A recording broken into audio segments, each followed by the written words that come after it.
కార్యక్రమాన్ని మీకు సమర్పిస్తున్న వారు ఏజ్ బ్రాండ్ పూజా నువ్వుల నూనె. నమస్కారం. ధర్మ సందేహాలు కార్యక్రమానికి స్వాగతం.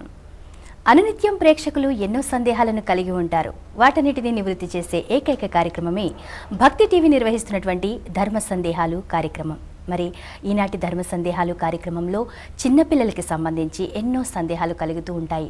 అసలు వాళ్ళకి పేర్లు ఎలా పెట్టాలి, అన్నప్రాసం ఎప్పుడు చేయాలి, అసలు వాళ్ళని ఎలా తీర్చిదిద్దాలి ఉత్తమ పౌరులుగా, ఇలా ఎన్నో సందేహాలు కలిగి ఉంటాయి. మరి ప్రపంచవ్యాప్తంగా ఉన్న మన భక్తి టీవీ ప్రేక్షకులు వారికి కలిగిన సందేహాలను ఉత్తరాలు ఈమెయిల్స్ ద్వారా మాకు రాసి పంపించారు. ఈనాటి కార్యక్రమంలో వాటిని నివృత్తి చేయడానికి మన ముందున్నారు ప్రముఖ ఆధ్యాత్మికవేత్త, అలాగే ఆంగ్ల భాష అనువాదకర్త బ్రహ్మశ్రీ డాక్టర్ మైలవరపు శ్రీనివాసరావు గారు. వారిని అడిగి తెలుసుకుందాం.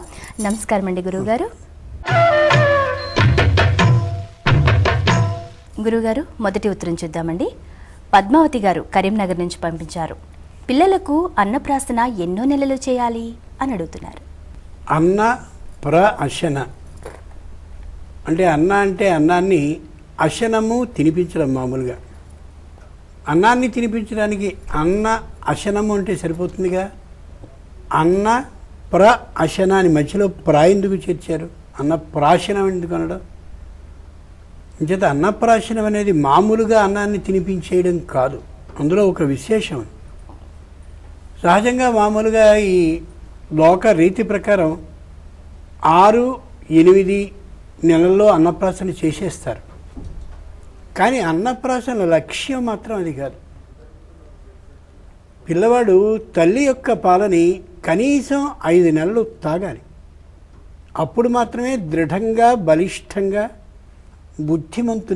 బుద్ధిమంతురాలిగా ఉండే అవకాశం ఉంటుంది.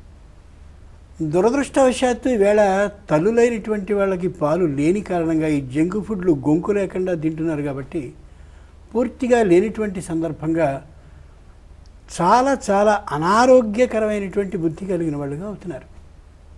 చేత వీలైన తొందరగా అన్నప్రాసన చేయడం మంచిది. ఒకటి.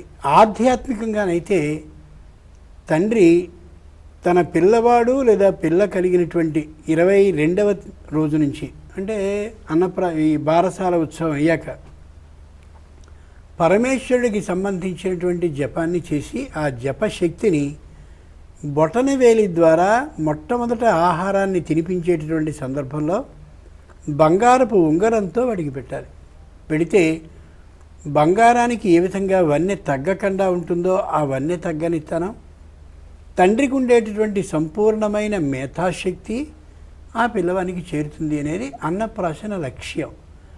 కాబట్టి 6-8 ఈ 2 మాసాల్లో ఏదైనా చేయడం శ్రేయస్కరం, సరైనటువంటి విధానం.